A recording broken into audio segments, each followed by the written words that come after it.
guys. Hope everybody's having a good evening today.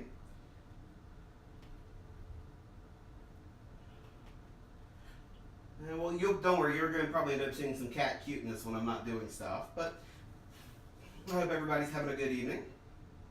Can you guys hear me okay?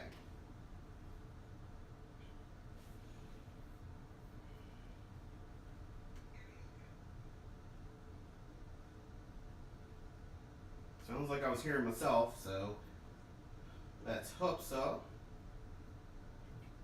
Ah, excellent. Excellent, excellent. All right. Well, the main reason I'm here tonight is because I got in the mail the other day. I went on ShopGoodwill.com, and they had, amazingly, a Tandy 1000 HX, which is the very first computer I ever owned back in 1988. I was a wee lad of 5 years old, and my parents got it for me for Christmas. So, we loaned the unit out to some cousins years and years ago. So my original one has long since disappeared, unfortunately. But I was on ShopGoodwill.com the other night, and I found this one. The bidding started at $66, and the cool thing is, normally when I find them, they tend to run, usually just for the base unit itself, just the CPU, about $200 to $250. This one was in box, not complete in box, but it did have the original box, and had a Tandy monitor with it. Total, starting at $66. So I jumped on it. And eventually it sold for about $101, with me as the winning bidder. And the shipping was only about $30. So for less than half the cost of just the base unit, I got a complete in-box Tandy. Well, not complete in-box, I'm sorry. It came with everything needed to run, but it doesn't have all the software and the manuals that it came with originally. And I've got the monitor, which is what I was just not expecting to get either. So, I'm stoked. I really am stoked. Like I said, the Tandy 1000 was the very first computer I ever owned. The very first software I played on it was Sesame Street, actually. Big Bird's coloring book, I think. That software is unfortunately, again, long gone. But in a completely separate and entirely coincidental event, a few weeks prior, I had bid on a package of old software. And it was old, Tandy era software. Well, in it is a game that I actually had originally when I was a kid. My dad is and was a NASCAR fan. And so one of the games that we had gotten, because it was meant to be the family computer, I mean, it ended up being mine, pretty much totally. But it was, intended as the family computer, was a NASCAR game. And I could not believe it. It was actually in this box of software. I didn't see it originally when I bid on it. But when I got the software, that was in there. So, I'm just, like I said, I'm really stoked. I'm going to show you the box. Move this off to the side a little bit. I have room at the table. Well, I say table, it's really, I probably shouldn't be doing it on the glass, but I'm going. I'll have to keep an eye on it because it keeps going down. I'm using my cell phone to do it using the Twitch app, and it keeps going down, and I don't understand why. So, okay, exited host mode. Okay, so we should be back. I'm gonna need to see why it's doing that. It should not be doing that.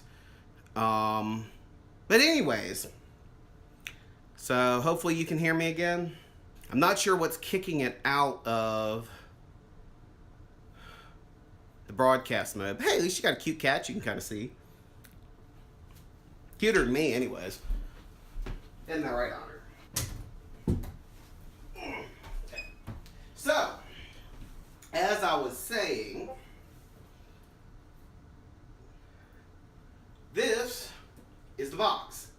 So, like I said, it's in really great shape. There is some writing on it. That doesn't surprise me. And it looks like At some point, they cost them about $624, and it came from an Army Navy exchange. So I'm wondering if it wasn't the military family that had gotten it back in the 80s, and this was just kind of what they shipped around with them. Would be kind of cool if that was the case. I'd love to find the original owners. I doubt that'll ever happen, but finding the original owners would be kind of cool, and just letting them know that it is well taken care of. Now, the Tandy was the Radio Shack brand of computers. In fact, if Lazy Game Reviews has got some really great videos on Tandy stuff and Radio Shack, so I highly recommend you check out his channel for some really in-depth stuff about Tandy. So this computer, the Tandy 1000HX, is PC compatible, which considering the price, was unique at the time. Most PCs were ranged for thousands of dollars. Now I know my mom said that they had to finance in order to get this one for us. But even then, I know the PC was probably less than $1,000. Especially since ours only had one disk drive. We'll get to that in just a second. 256K of RAM memory, expandable to 640K. Yes, you can get expansion boards for it. MS-DOS built in for fast loading. And it's not MS-DOS like you think of MS-DOS. But it is DOS. It's just a disk operating system that basically allows it to load enough that you can run the rest of your software off the diskette.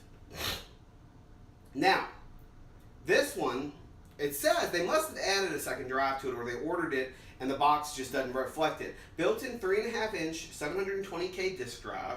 This unit is actually technically an upgrade from my previous unit because it's got two.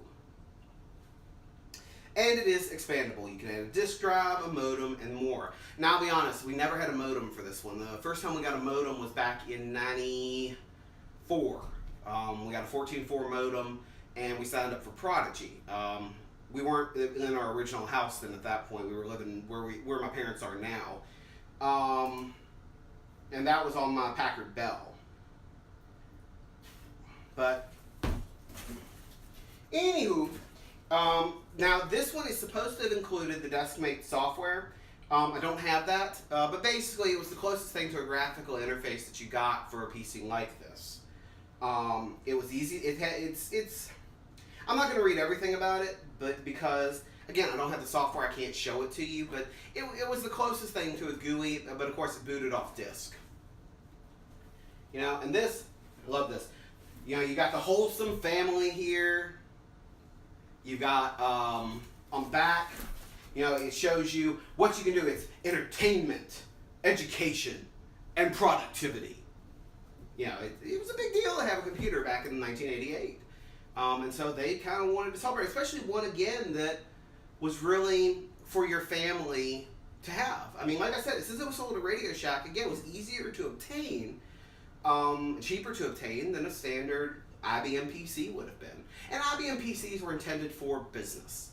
The personal computer was starting to come into its own in about the mid-'80s, but they were still, I mean, they were a luxury unit. This was the closest to a middle-class kind of machine that you could get. And it was great. I loved it. In fact, until I got my first Packard Bell, when we moved in I think it was 1991, I got my first Packard Bell. And that was where we kind of got where I really started. I had been doing things, the reason I got the Packard Bell was because I've been doing things to this that my mother didn't know it could do. She was rather impressed. So, anywho, that's the base CPU itself, the Tandy 1000HX. There were several other models of the Tandy, and they did go up in price, or lower in price. I don't have all the details on the different versions, but I know that there were quite a few. And my cats are being incredibly cute. Please do not hit the tripod. Thank you. Okay, so, now that I got that out of the way, I'm going to show you the base unit. This is it.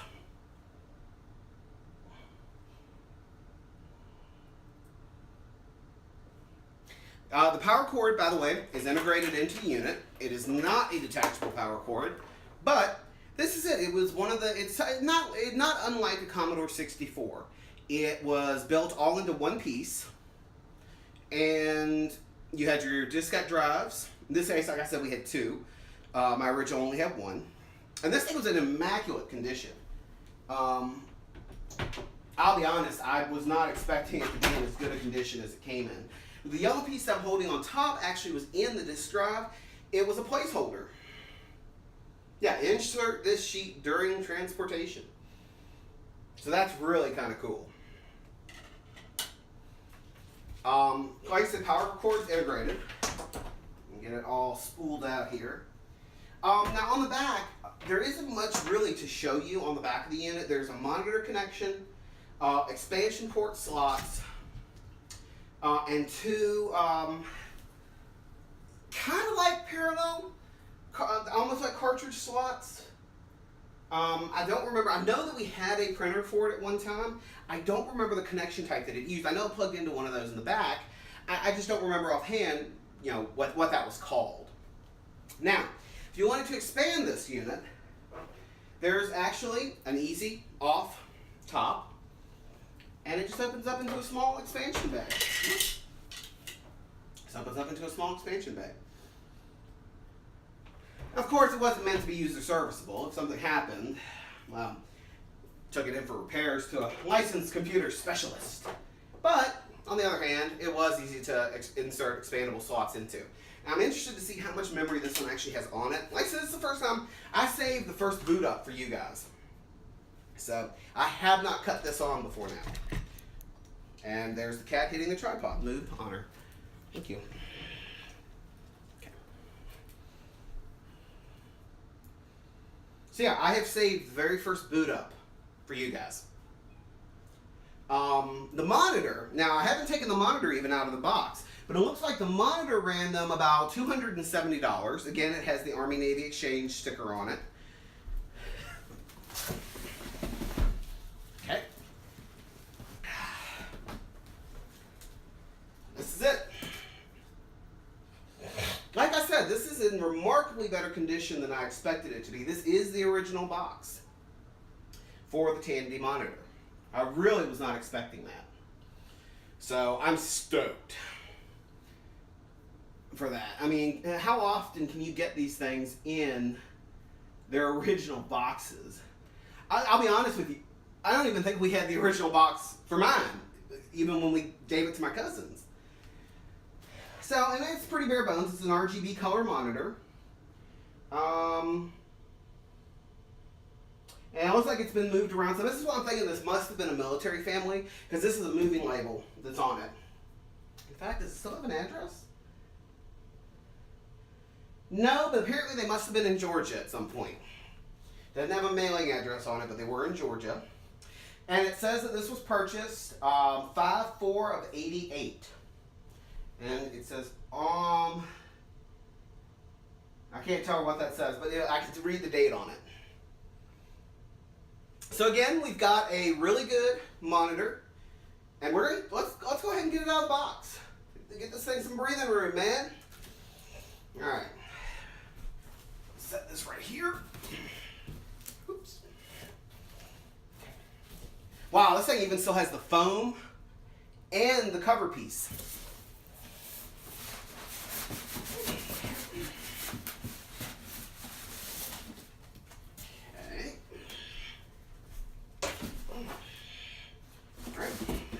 This box right here.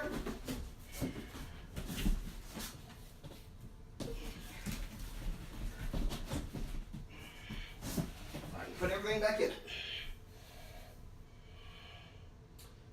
All right, and the good news is the camera's still going. Yay! All right, so get the styrofoam off. I want it to slam on the glass here.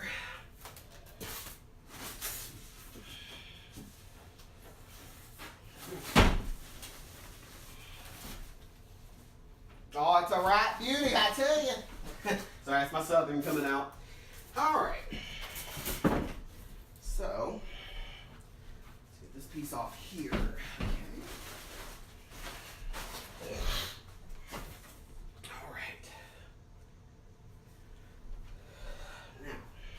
this right here. Lift this up.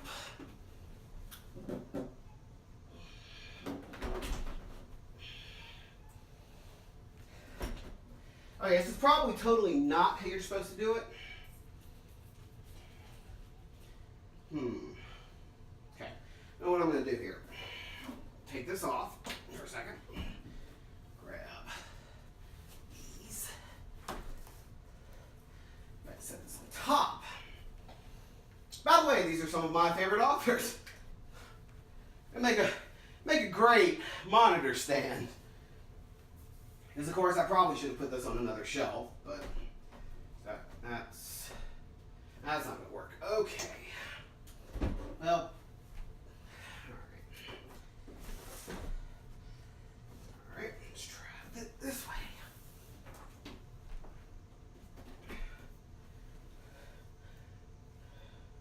So you probably can't see that. Let's see. I'm waiting for myself to get out of view of the camera here. Oh no, actually that's not terrible. Okay, and I can reach the disc straps, so we're good. Cool. All right, let's get these cables up and done back here. Cable out, get the power cable out there. Oh, ow, ow. Rubber band hurt. All right. Okay, now let's get the monitor plugged in. This actually, what's interesting is this also has composite video out, like you would have with the Commodore 64, so that you could just plug it into a RF switch and use it that way. Okay. Let's make sure everything's powered off. Where's the power switch on this one? Must be on the left side. Okay. Off. And off. Okay, so they're both off. I don't want them to boot up till I boot them up. Okay. Get this plugged into the surge protector.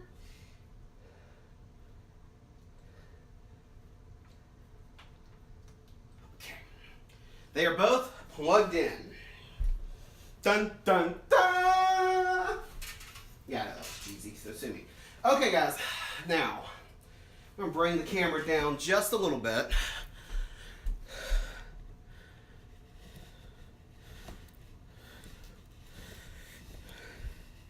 Okay.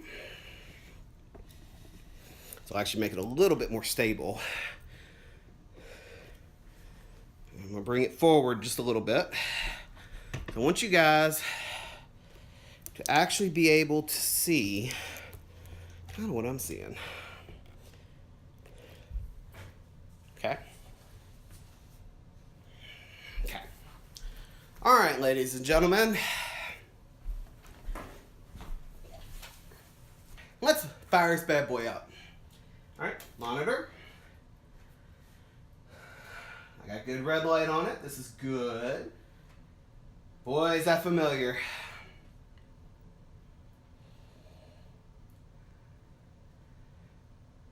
All right. Let's go for glory here.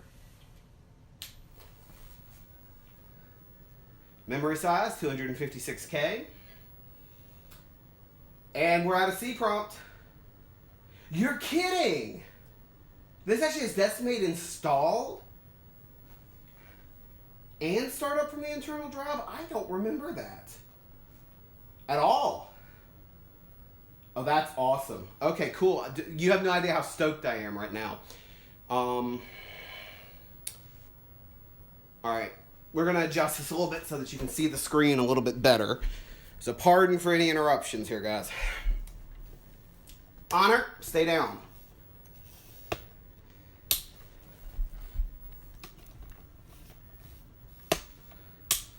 Pardon for any wobbliness.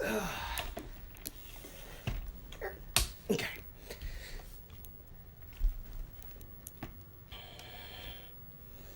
Okay, we're gonna Honor, down. Sorry, I love my cats, but they don't quite understand that technology is not for kitties. So, I'm gonna sit here off to the side so that you get to see it in all of its glory. See how that looks. All right, can you guys see that okay? All right, actually, no, I think I can bring it a little bit closer. Move on her. Okay.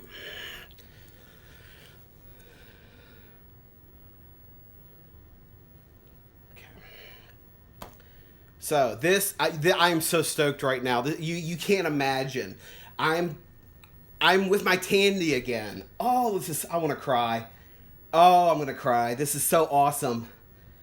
Okay, so let's get the personal desk mate running. Okay, so it's looking for. Okay, so desk mate. Okay, so all right, this is just something it's looking for it on boot, and it's not there. All right, so let's see if I can set the date and time. Current date is 1/1/1980. Nah, I don't think so. Today is 08/19/2017. 08. Oops. Backspace.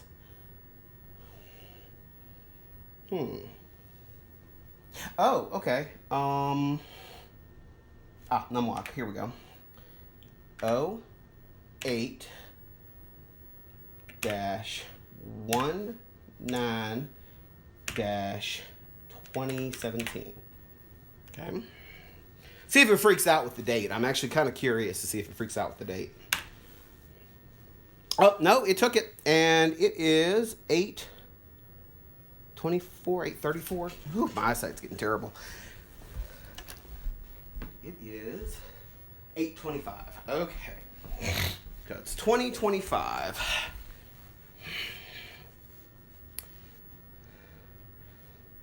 2025.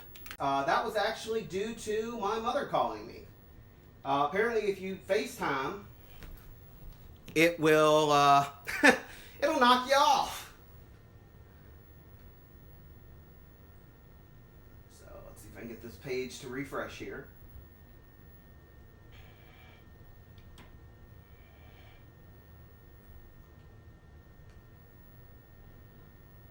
Okay, there we go. So Fudge 345. It was well taken care of, I will say that. Whoever owned this before me did a really good job taking care of this.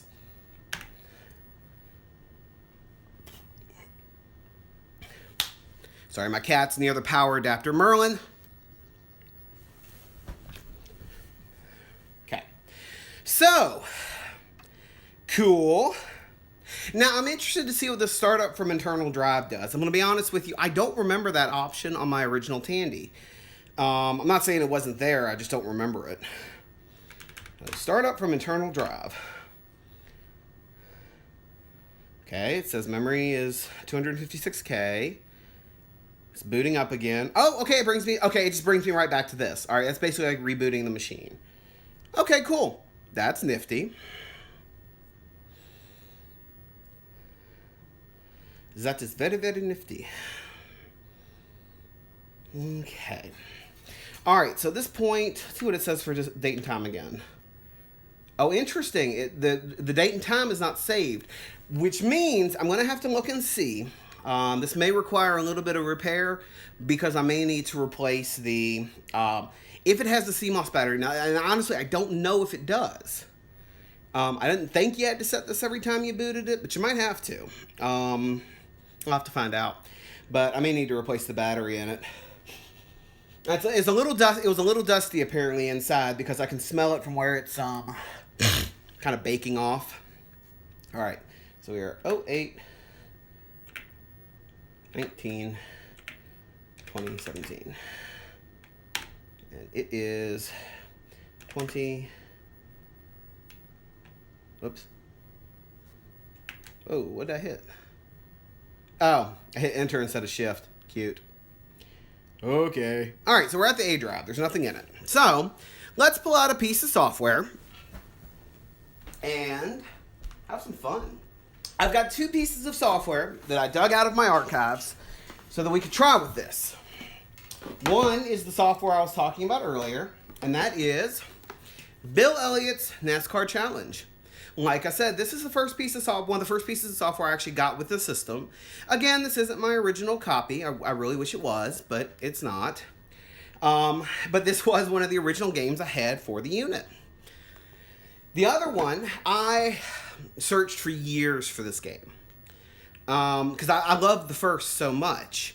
I have a copy of the first, but it is on 5 1/4 diskettes, so can't use it on this one. But that was the first Starflight game by Electronic Arts and Binary Systems. Well, I was at a Goodwill a few years ago, and somebody who must have been a person after my own heart had donated a huge collection of sci-fi and role-playing and strategy games on PC. I picked up like 30 games from that Goodwill.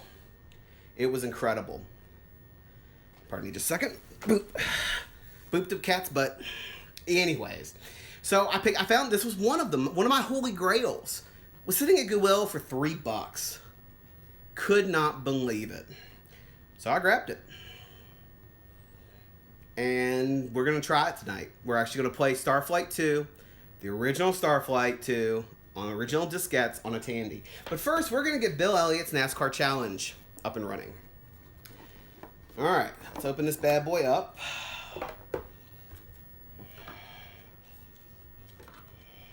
Okay, got your quick start guide. Oh, the one thing you can't forget, your password book. This was one of those that we're not supposed to be able to photocopy because of the red paper. So this was its form of copy protection. So we'll need that. And then the nice color cover manual. I mean, today, this thing's a rarity these days. I mean, how often do you actually see a true color manual anymore? Or just a manual, period. Member of the Software Publishers Association. Memories, I tell you, man. I'm hoping it only had one diskette, because I only have one 5 1/4 as well. Oh, that's interesting. I didn't know this. Konami actually is who published this game. So, all right. So let's see. Pop this into drive A. Okay. D-I-R. All right, so the R is a little sticky, but not too bad. Or I may have just accidentally hit it twice. Let's see what we got here. It's reading. Disk error reading drive A. Not a good sign. All right.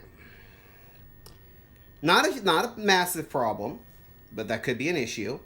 Let me check the diskettes here. Check the requirements. Supports Tandy, so I mean, it should work.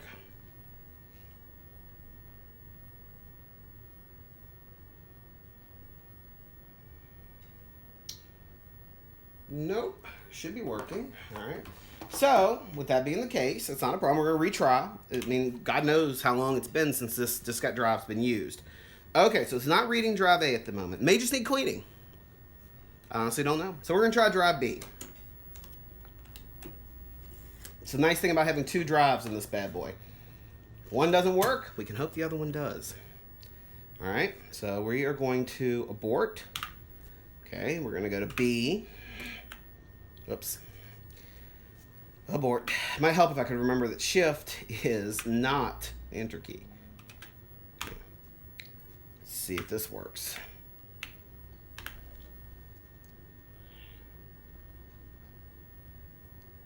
Come on.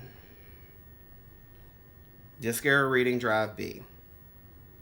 Abort, retry, ignore. Okay, now I'll be honest with you. I hadn't tested this disk before now. This could be a problem with the disk. I mean, we're talking about software that hasn't run in quite a few years. So, it may be a problem with the diskette. I'm not going to panic just yet.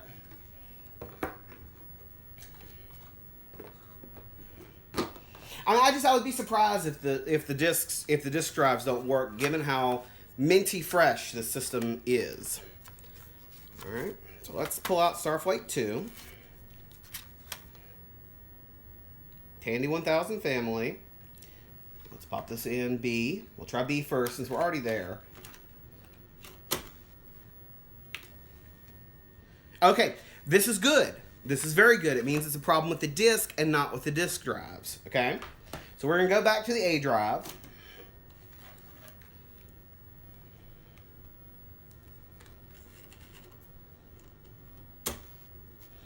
Okay, so let's go to A.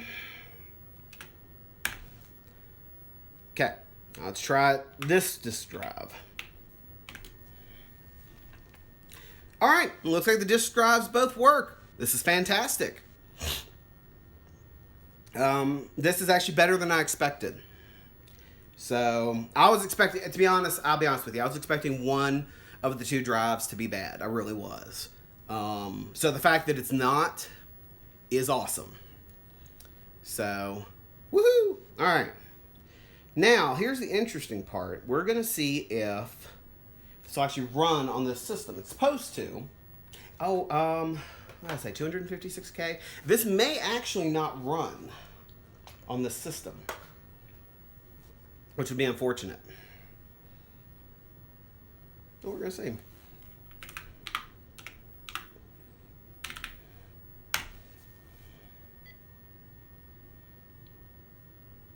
So I was afraid of. This computer does not have enough memory to run install. Install requires at least 384K of unused memory. Okay, guys. Well, I'm not too worried about that. I'm going to be honest with you, and I'll tell you why. I've got some more software downstairs I can grab. And welcome to Mad Mike, if you're watching still. Sorry about the interruptions. I'm still getting used to the Twitch app on my phone. So, I found something that should work. Well, you know, I'm a big avid Star Trek fan. Extremely avid Star Trek fan. And what I have found, or not what I found, but one of this is actually one of the few original pieces of software I had for this that worked. And so I am stoked. We got it at a used bookstore that my mom worked for in town. Bookshop on the Avenue in Lynchburg. Lynchburg, Virginia, by the way. And so, Star Trek, The Rebel Universe. The best part of this, it's got both 5 1/4 and 3.5 inch floppies, and the memory requirements should fit. So, let's see. I'm really hoping it does. This is a case of a piece of software I have not used in a very long time. It's good to see you again, my friend.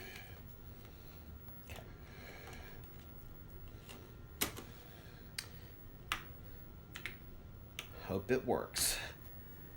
Ah! Ha ha ha! Still works. Still reads from the disc. Oh, this is awesome. This is awesome. So, wow. This is cool. Okay. You have no idea how stoked I am. Alright, so let's get this running. Star Trek. See if it runs.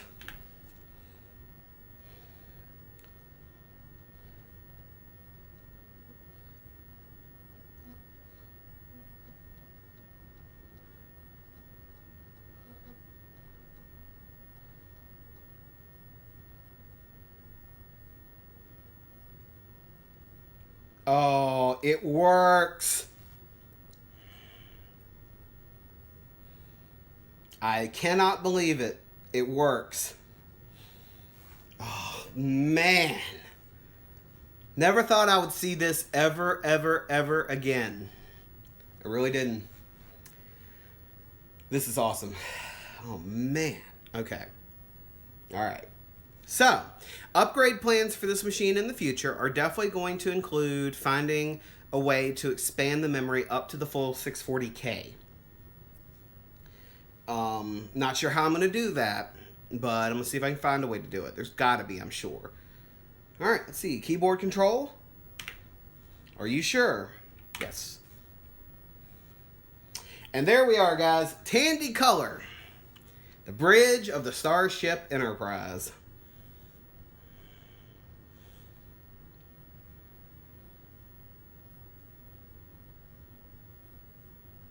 Of course, I don't even remember the controls at this point. This is going to be fun. Okay, let's see. I don't even know. All right, let's pull out the manual, because I don't remember how to play this. By the way, this is just happens to be the Tandy color graphics. On a newer machine, one that's got a better graphics card on it, this would actually be probably quite a bit better looking. In this case, though, I mean, we're dealing with Tandy graphics, so, which are just slightly above. I think they're CGA. I don't remember for sure. Okay, pull out that. What's this piece of paper? A map. Rebel Universe. Oh, okay. Kind of like a hint guide for it, sort of. Okay, get you back in there. Okay, now, so you got the manual here. Star Trek, the Rebel Universe.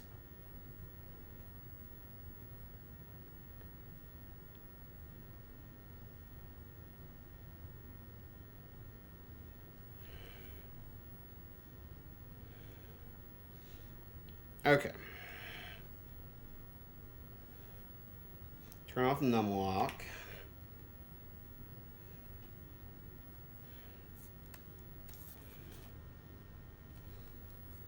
Okay. Oh, okay. There is... Oh, that's weird. All right, that was not what I was expecting. There's a little bit... I doubt you can see it on the screen, and I do apologize. There's a little bit of a mouse cursor that's controlled by the numpad. It's not controlled by the arrow keys. And... Alright, but it is... Control... Okay, so it's controlled by the letter keys as well as the number pad. Okay. Cool. Alright, so... Kirk...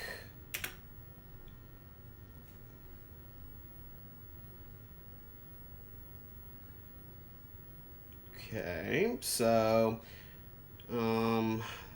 load, save. Okay, so that must be load. Whoops. That's save. Stores. Must be supplies on the ship. Okay. Go to McCoy. Everybody's health. Okay, let's go back up a little bit. Oh, I see, and it rotates the picture of whatever selected. Okay, let's see what Spock has to say. Enterprise, what is that?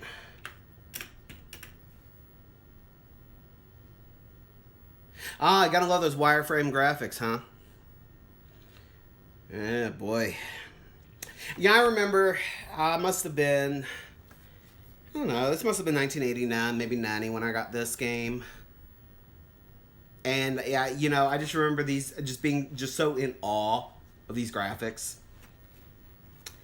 And of course, by today's standards, they're quaint. But back then, man, when you saw this, you knew you were gaming hot.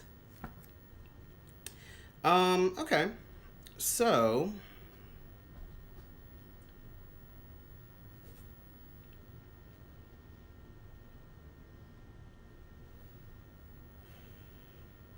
and this only had one disc, so I wonder what second disc. Oh, you know what? I bet it expects you to have a blank disc in the drive. Okay. I have to be honest. This is awesome. This is truly, truly awesome.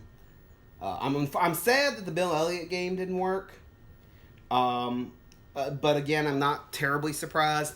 Floppy disks, I mean, they just have not aged well. I'll be frank. I'm amazed that any of my discs still work. I haven't had a chance to archive them, so I've been lucky so far. But the fact that this game still plays, and the Starflight would have played if I had enough memory in this thing, it's just awesome. Man. So do you guys have any questions for me? Anything I can answer? No, I think it's a CGA monitor. I'm pretty sure it is. It's an RGB color monitor. Hold on. I'm going to be honest with you. I don't actually 100% know. It's a CM5. So let's see. Tandy CM5 monitor. RGB color monitor. Alright, let's see what it displays.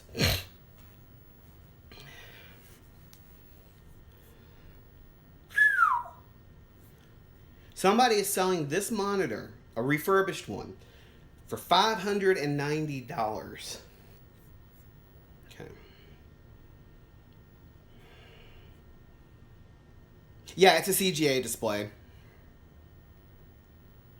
Yeah, according to this, if somebody was on AmiBay offering it, it's listed as a CGA display.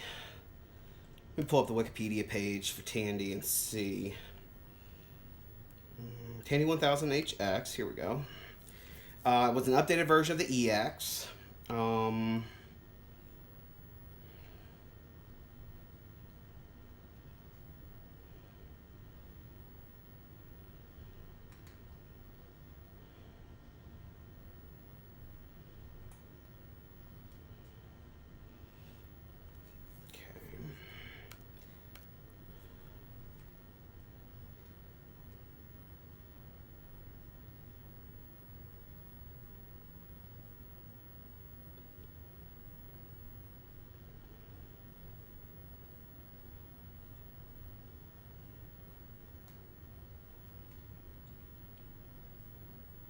All right, I'm looking here to see what else it says. The HX came with MS-DOS 2.11. Could support 3 720K drives and Personal Decimate 2. DOS 3.0 and later versions would work with it. Except DOS, and some later versions. DOS 4.0 did not work with it. Okay.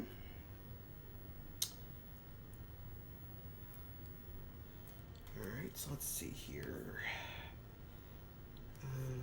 Tandy monitors. Here we go. This is the... Okay, the budget model was the Tandy CM5.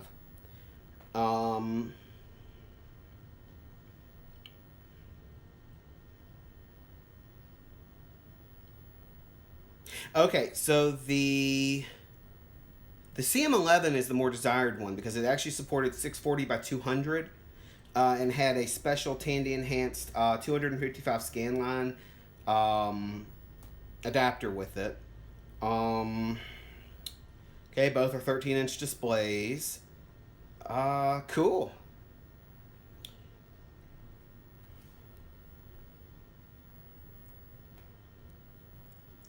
Let's see.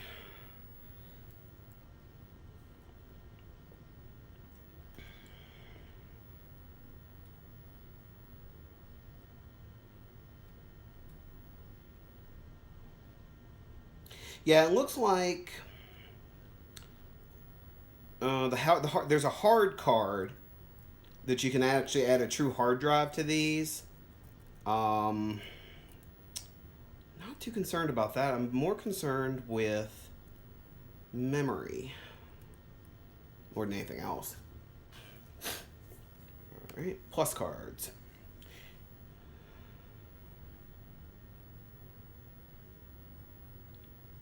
Okay, so that must be how you... Okay, yeah, the plus card is actually how you expand the RAM on it. So I'm going to have to figure out how to do that.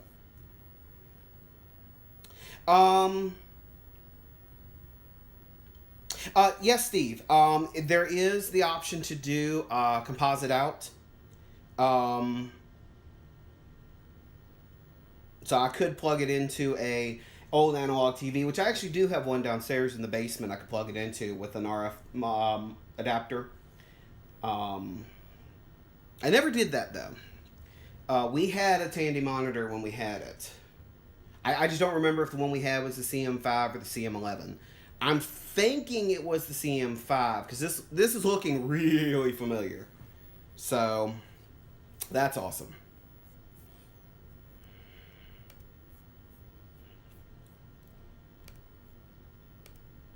See. So I need to find a Tandy Plus card.